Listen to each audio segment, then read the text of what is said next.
Alright team, it is time for another episode of the Exceptional Leadership Podcast, and as always, I'm your host, Matt Hamilton. Delighted to have your company with me for a discussion today on the importance of managing expectations. You might have heard that really wise saying that it's better to under-promise and over-deliver. Very, very true, very wise words to live by. As we always do, we're going to take an example from history to see how we can set the scene for this discussion, and today's no different. We're going to go all the way back to 2008 and the global financial crisis, and we're going to look at it through the eyes of a gentleman called Jamie Dimon, who was the CEO of JP Morgan Chase at the time, and we'll examine how under-promising and over-delivering worked out for him. Here we go. In the midst of the 2008 financial crisis, the global financial system was unraveling. Stock markets were plummeting, major institutions were collapsing, and the world was gripped by fear of a total economic meltdown. At the heart of this storm stood Jamie Dimon, the CEO of JP Morgan Chase, a financial institution with a strong reputation for stability. But even Dimon knew that the coming months would test the bank in ways that no one could predict. Dimon had always been known for his cautious approach, and as the crisis deepened, he continued to sound the alarm about the risks in the financial markets, particularly the growing threat from subprime mortgages. He wasn't one to sugarcoat things. Dimon had consistently warned that banks and financial institutions would face significant challenges, and in his public statements he prepared his investors and employees for a rough ride ahead. He didn't promise that JP Morgan Chase would come out unscathed. In fact, he kept expectations modest, acknowledging that while the bank was in a relatively better position than many of its competitors, the storm would still be fierce. But Dimon's cautious optimism came with a critical edge. The bank had a strong balance sheet and a history of careful risk management, and it was this steady foundation that would help JP Morgan Chase not only survive the financial disaster, but incredibly thrive. When the crisis hit full force, many of JP Morgan Chase's competitors fell into disarray. Some, such as Lehman Brothers, collapsed outright, while others, such as Bank of America and Citigroup, required massive government bailouts to stay afloat. But JP Morgan Chase, under Dimon's leadership, was different. While many financial institutions were drowning in bad loans and toxic assets, JP Morgan Chase was in a position of relative strength. As the crisis unfolded, Dimon and his team saw an opportunity, one that few others could. With the market in disarray and companies failing left and right, Dimon made bold moves. JP Morgan Chase swooped in to acquire Bear Stearns, a major Wall Street player on the verge of collapse, and later Washington Mutual, the largest savings and loan association in the United States, both for a fraction of their pre-crisis value. These acquisitions were risky, but they were also strategic in nature. Dimon had taken the opportunity to buy distressed assets where no one else could, and by the time the storm had passed, JP Morgan Chase was in a far stronger position than it was before. While other banks were struggling to rebuild, Dimon's careful strategy had allowed JP Morgan Chase to not only survive, but to expand and flourish. In the years that followed, the bank posted record profits, and Dimon's reputation as a leader who could navigate the toughest of financial waters was solidified. In the end, Dimon had done exactly what he had promised. He had prepared the bank for tough times and led it through the storm. What he hadn't promised, but what he had in fact delivered, was the opportunity to turn a crisis into a massive growth story, making JP Morgan Chase one of the most powerful financial institutions in the world. And that is a beautiful example of how effective it can be to underpromise and over-deliver, but especially if you have some experience and knowledge with things like this, and you suspect that you can in fact outperform in that given situation as that gentleman did. It is very tempting, though, isn't it, to reassure those that lead us. You know, maybe we're reporting to a superior who wants to know, what are the chances of getting this done?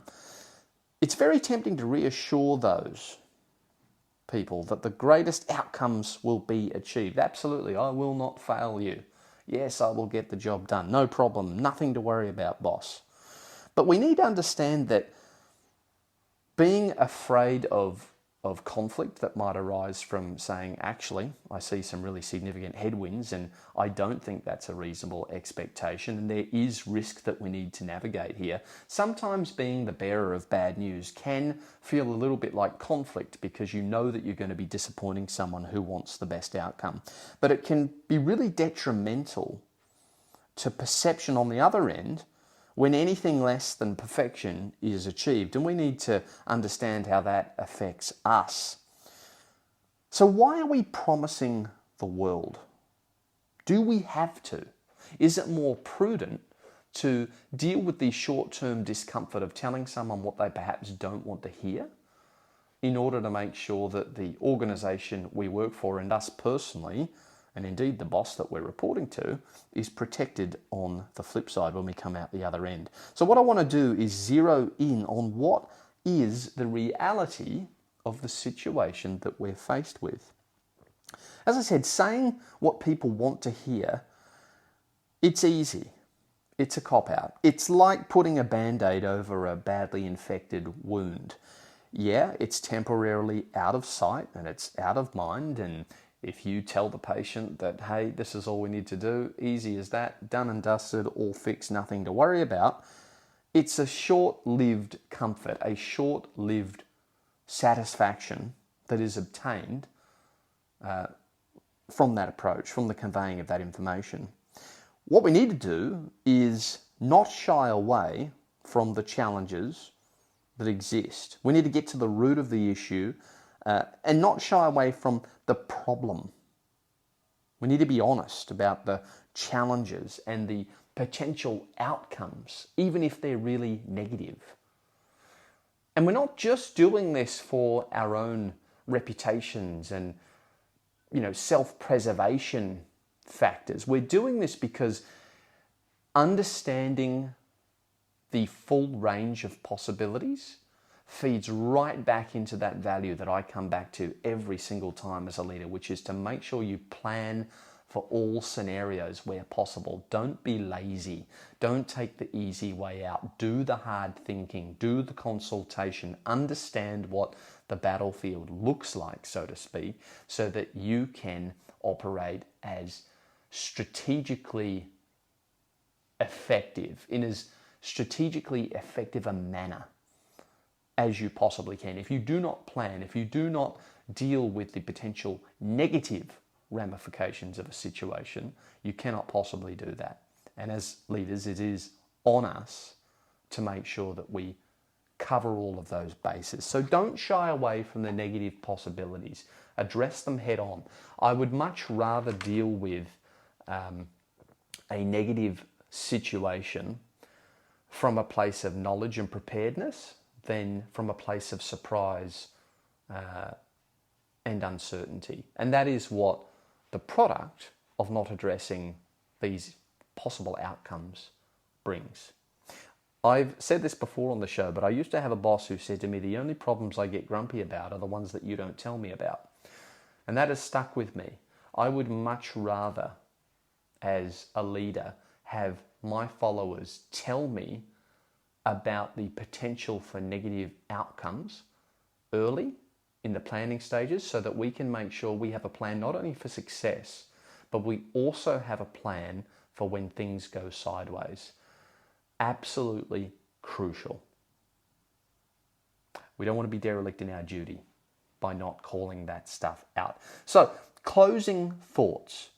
Understand that while it might feel good in the short term to tell your boss or your team what you think they want to hear, understand that it protects you, and in fact everybody, by limiting the downside if you call out these threats and if you float the possibility that, hey guys, this might not all work out well. Maybe, we are not as prepared as we should be for this situation. Maybe there is more work for me to do. Maybe there is more work for you to do, for us to do.